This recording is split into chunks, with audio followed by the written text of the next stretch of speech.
എനിക്ക്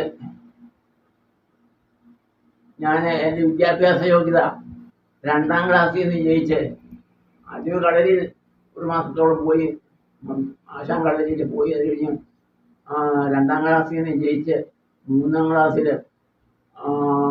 കയറിയതേ ഉള്ളൂ. ഒരുപാട് പോലും പഠിച്ചില്ല.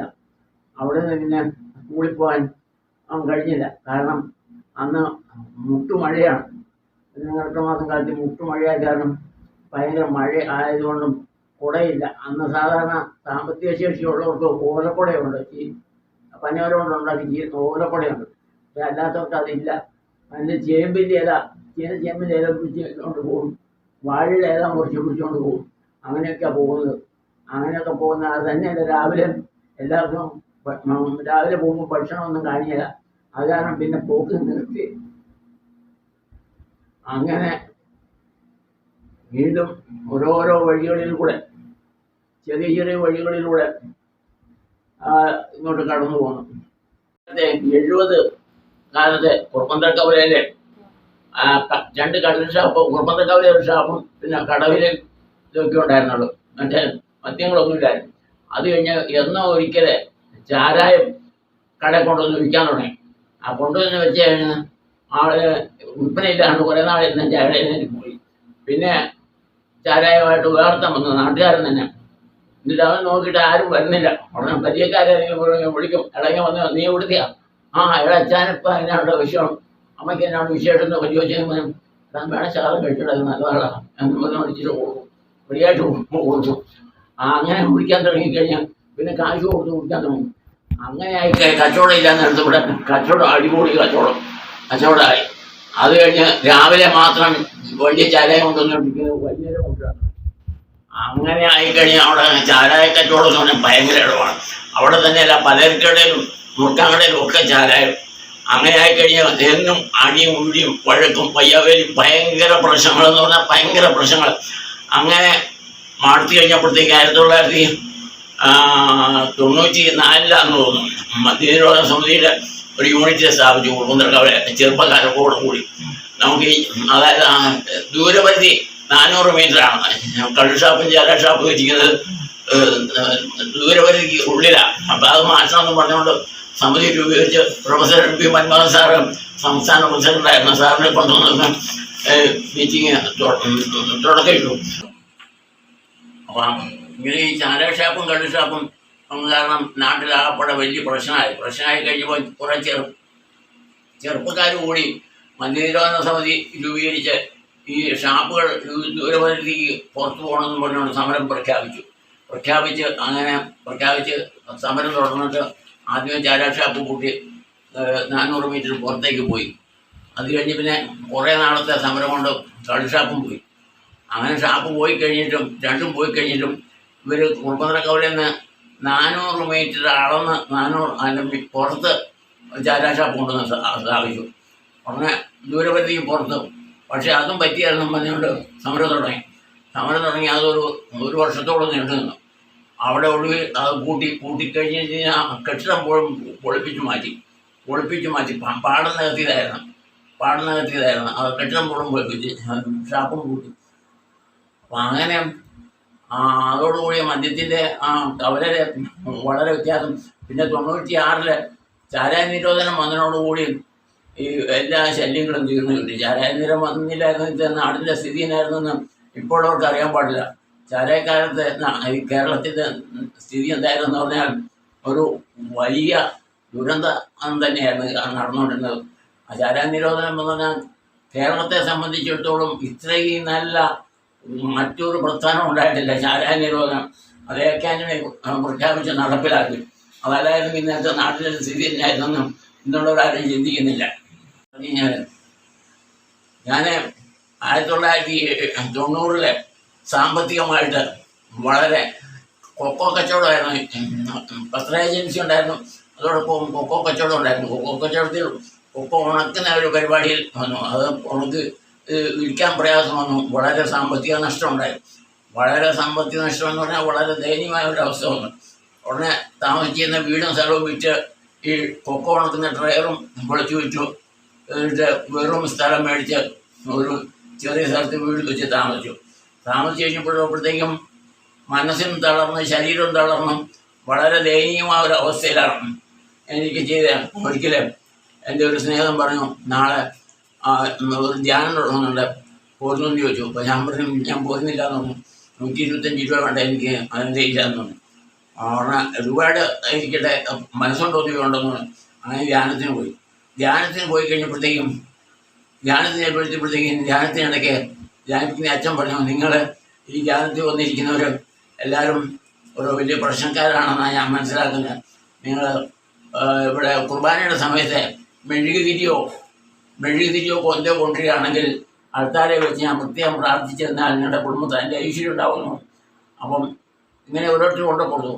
അതിൻ്റെ ഒരു 3-4 ദിവസം മുമ്പ് ഞാൻ ചുമ്മാ ഇരുന്നപ്പോൾ എൻ്റെ ഒരു പഴയ കുറിപ്പുണ്ടായിരുന്നു. അതിൽ വെച്ച് ഒരു പൽപ്പൊടി ഉണ്ടാക്കി, 10 കൂട്ടം സാധനങ്ങൾ ചേർത്ത് ഒരു പൽപ്പൊടി ഉണ്ടാക്കി കഴിഞ്ഞിട്ട് ഒരു 20 ഗ്രാം വീതം ഒരു ടിന്നകത്ത് നിറച്ച് 10 എണ്ണം നിറച്ചു. അത് കഴിഞ്ഞപ്പം കുറച്ച് മിച്ചം ഉണ്ടായിരുന്നു, അത് ഒരു ടിന്നകത്ത് വെച്ചു. അപ്പോൾ ഈ ടിന്നകത്ത് വെച്ചിരുന്ന 20 ഗ്രാമിൻ്റെ വെച്ച് മൃഗാട വെച്ചിട്ട് പറഞ്ഞു, ഒരു 2 രൂപ വെച്ച് ഇത് കൊടുത്തോളാൻ പറഞ്ഞു. കൊടുത്തേച്ചും പോയി. അത് ഞാൻ ധ്യാനത്തിന് പോയശം തിരിച്ചു വന്നു കഴിഞ്ഞപ്പോഴത്തേക്കും പറഞ്ഞു, പൽപ്പൊടി ഇനി ഇരിപ്പുണ്ടോ, 10 രൂപ ആവശ്യക്കാരാന്ന് പറഞ്ഞു.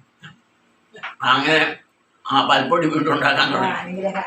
അതെ, അന്ന് അപ്പം എനിക്ക് പ്രാർത്ഥനയെക്കുറിച്ച് ഒരു അനുഗ്രഹമായിട്ട് എനിക്ക് തോന്നി. അതിന് അനുഗ്രഹ പ്രകൃതി പൽപ്പൊടിന്ന് ഒരു പേര് കൊടുത്തത് അങ്ങനെ ഉണ്ട്. അത് കഴിഞ്ഞിട്ട് ഞാൻ കുറേ ഔഷധ സസ്യങ്ങൾ നട്ടുപിടിപ്പിക്കാൻ തുടങ്ങി. ഔഷധ സസ്യങ്ങൾ ഒത്തിരി കൂട്ടമുണ്ടായിരുന്നു. 250 തരം ഔഷധ സസ്യങ്ങൾ നട്ടുപിടിച്ചു. അതിനകത്ത്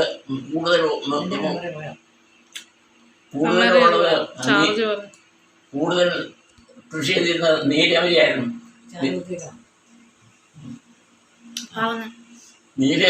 കൂടുതൽ കൃഷി ചെയ്യുന്നത്. എല്ലാ കൂട്ടവും ഉണ്ടായിരുന്നു. അത് ഇവിടെ പിന്നെ ഹെയർ ഓയിൽ നിർമ്മാണ കമ്പനിക്കൊക്കെ കൊടുക്കുമായിരുന്നു. അത് കഴിഞ്ഞപ്പോൾ പിന്നെ അവർക്കൊന്നും ഇത് ആവശ്യമില്ലാന്ന് വന്നു. അത് കഴിഞ്ഞപ്പോഴേ എനിക്ക് തോന്നി അവർ കൊണ്ടുപോയിക്കഴിഞ്ഞാൽ എണ്ണ ആൾക്കാരായിരിക്കുന്നത്. എന്നാൽ പിന്നെ എനിക്ക് ഇച്ചിരി എണ്ണ ഉണ്ടാക്കിയാൽ ഞാനുണ്ട് പൽപ്പൊടിക്ക് ഇച്ചിരി എണ്ണ ഉണ്ടാക്കി ഹെയർ ഓയിൽ ഉണ്ടാക്കി കൊടുക്കാൻ തുടങ്ങി. അത് വാങ്ങിച്ചവരും വളരെ നല്ലതെന്ന് പറഞ്ഞുകൊണ്ട് മേടിക്കാൻ തുടങ്ങി. അപ്പോൾ അതിനും ഈ അനുഗ്രഹ ഹെയർ ഓയിൽ എന്ന് പേരിട്ടു. ഒന്നായിട്ട് ഹെയർ ഓയിൽ, പിന്നെ താളിപ്പൊടി, സ്നാനയൂർണം. ഞാൻ പ്രകൃതി ജീവനക്കാരനായതുകൊണ്ട് സ്നാനയൂർണം, സോപ്പിന് പകരം സ്നാനയൂർണം. അപ്പോഴത്തേക്ക് ഒരു കോളേജിൽ പിന്നെ പ്രിൻസിപ്പാളെല്ലാം പറയുന്നത് പ്രൊഫസർ പറഞ്ഞു, നല്ലൊരു ഫേസ് പാക്ക് ഉണ്ടാക്കുക, കടയിൽ നിന്ന് കിട്ടുന്നൊന്നും ഗുണമുള്ളതല്ല, ചേട്ടൻ ഉണ്ടാക്കിയാൽ നന്നായിരിക്കും എന്ന് പറഞ്ഞു. അങ്ങനെ ഒരു ഫേസ് പാക്ക് ഉണ്ടാക്കി.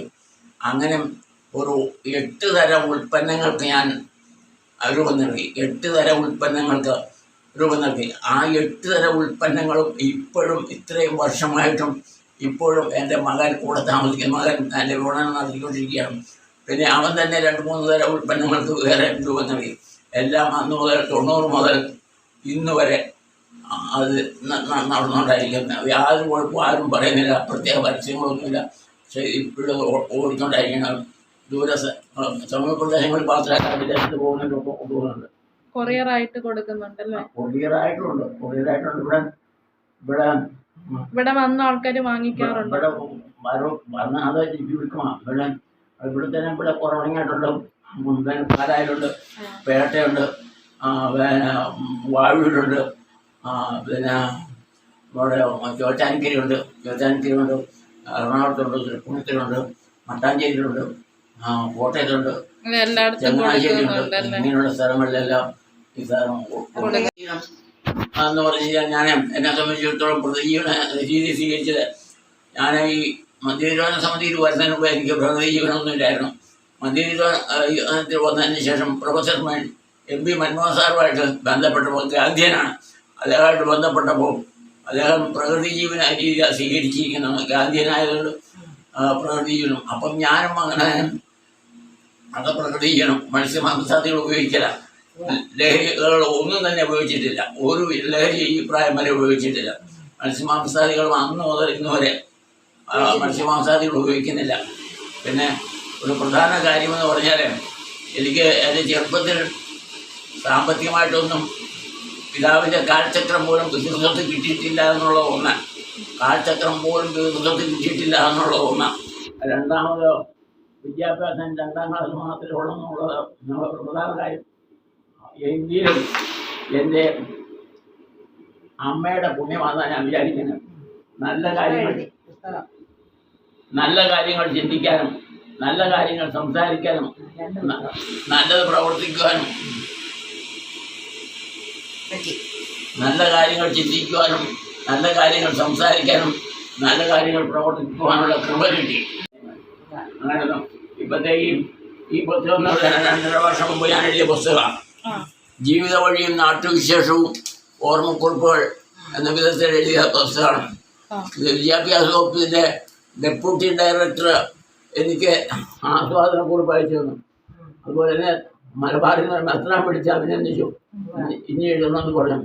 ഇത് വളരെയേറെ പേര് പ്രശംസിക്കുകയും ഒത്തിരി സമ്മാനങ്ങൾ സാമ്പത്തിക സഹായം ഒക്കെ ചെയ്ത ഒരു പുസ്തകമാണ്.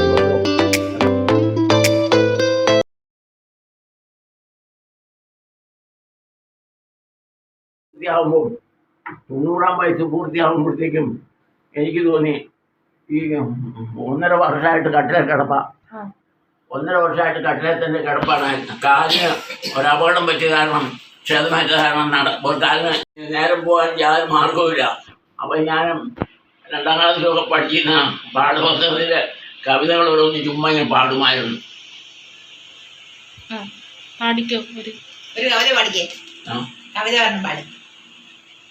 ഒന്നാം കൊച്ചു തുമ്പി എൻ്റെ കൂടെ പോരുമോ നീ, നിന്റെ കൂടെ പോരുന്നാകിൽ എന്തെല്ലാം തരുമെനിക്ക്.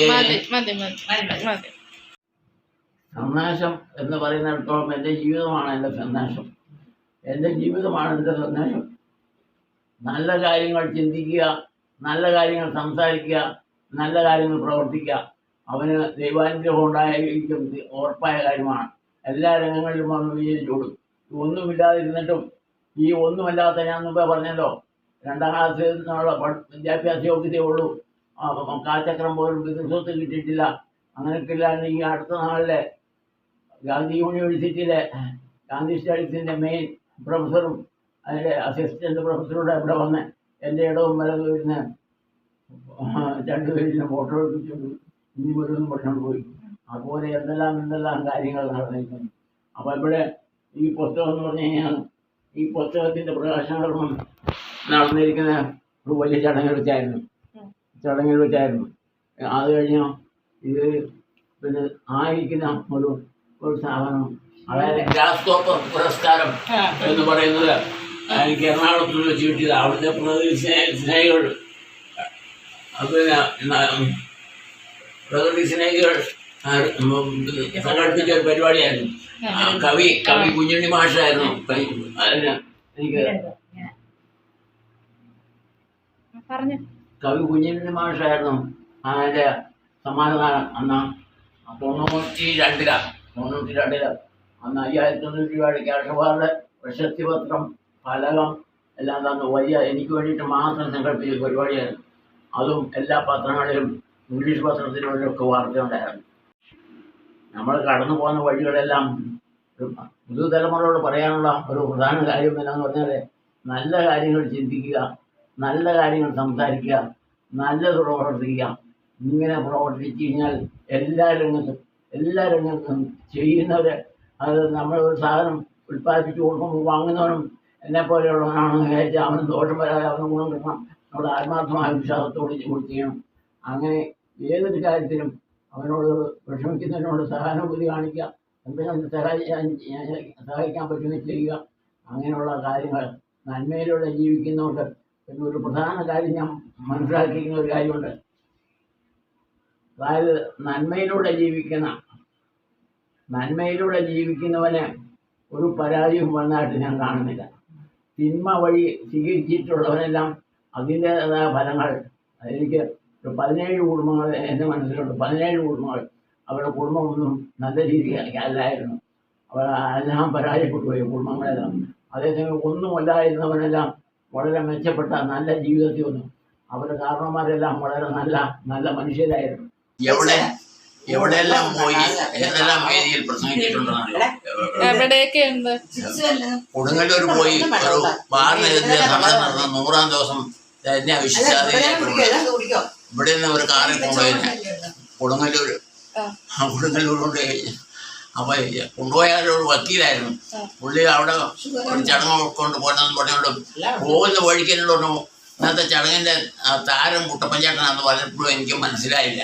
പക്ഷെ അവിടെ ചെന്ന് കാറ് നടക്കി കഴിഞ്ഞപ്പോഴത്തേക്കും ഒരു 4 ചാനലുകാരൊക്കെ വന്ന് എൻ്റെ ഫോട്ടോ ഞാൻ പത്രം ഏജൻ്റായിരുന്ന കാലത്ത് ഇന്നിപ്പം ഓരോ സ്ഥലത്തും പത്ര റിപ്പോർട്ടർമാർ നിയമിച്ചിട്ടുണ്ട് പത്രക്കാരും. ഞാൻ പത്ര ഏജൻസി ആയിരുന്ന കാലത്ത് അതാത് സ്ഥലങ്ങളിലെ വാർത്തകൾ കൊടുക്കുന്ന ഏജൻ്റായിരുന്നു. ഞാൻ ആ കാര്യത്തിൽ വളരെ ശുഷ്കാന്തിയോടുകൂടി വാർത്തകളോട് പത്രത്തിൻ്റെ ന്യൂസ് എഡിറ്റർമാർ ഏജൻസി കോൺഫറൻസിൽ എന്നെ വിളിച്ച് മുൻനിരയിലിരുത്തി പ്രശംസിച്ചിട്ടുണ്ട്.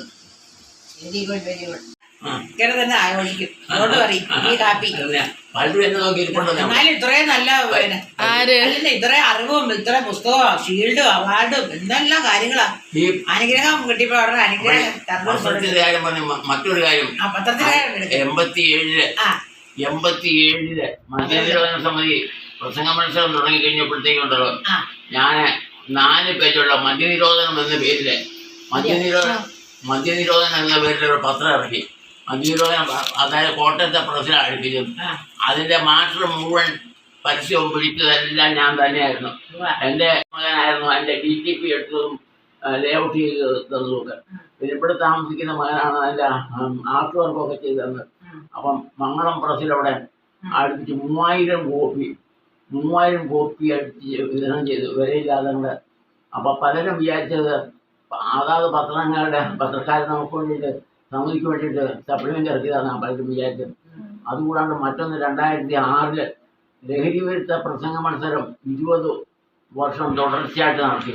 മദ്യനിരോധന സമിതിയുടെ യൂണിറ്റ് കുറുപ്പന്തറക്കവല് 20-ാം വർഷത്തിൽ ലഹരി വിരുദ്ധ പ്രസംഗ മത്സര സ്മരണിക എന്ന പേരിൽ ഒരു സ്മരണിക ഇറക്കി 80 പേജുള്ളത്. അതിൻ്റെ ഹൈക്കോടതി ചീഫ് ജസ്റ്റിസ് VR കൃഷ്ണയ്യരുടെ സന്ദേശം ചേർത്തുകൊണ്ടുള്ള ഇതായിരുന്നു, സ്മരണിയായിരുന്നു. വിതരണം ചെയ്തു. അതെല്ലാം ഫ്രീ ആയിട്ടാണ് കൊടുത്തത്. അതിൻ്റെ പൂർണ്ണമായ 99-100% പ്രവർത്തനം ഞാൻ തന്നെ നടത്തിയത്. അതിൻ്റെ ആ മാറ്റം സംഘടിപ്പിച്ചും പരസ്യം പിടിച്ചതും അതിൽ വിതരണം ചെയ്തതെല്ലാം ഞാൻ തന്നെയായിരുന്നു. ഇത്രയും നല്ല ആശയങ്ങളുണ്ടല്ലേ, വെരി ഗുഡ്. എവിടെയും ഒരു വിളങ്ങും ഭുവനേശ ഞങ്ങൾക്കു വഴികാട്ടിയാലും ഒരു ജാതി ഒരു മതമൊരു തറവാടാൻ പുലരുവാൻ ഞങ്ങളിൽ കനിയണമേനെ. എളിയോരായി നാടിൻ്റെ നന്മയ്ക്കായെന്നും പണി ചെയ്യാൻ ഞങ്ങൾക്കു ശക്തി തന്നാലും പരിശുദ്ധ സ്നേഹത്തിൽ ചെടിയിൽ വിടർന്ന നറുമാല പോലരുളിയാലും ഹിന്ദുവും ക്രിസ്ത്യനും മുസ്ലിമുമെല്ലാം ഇന്നാട്ടിൽ ഒന്നൊന്ന സത്യത്തെ കാൺമാൻ അള്ളാവായ ദൈവം വിശ്വം ഭരിക്കും. സന്ദേശ ഞങ്ങൾക്ക് കാഴ്ച തന്നാലും സമുദായ കടലിലെ തുള്ളികൾ ഞങ്ങൾ സമുദായ നന്മയ്ക്കായി ജീവിക്കുവാനും ഒരു നാളും പിരിയാതെ നിന്റെ സ്മരണയിൽ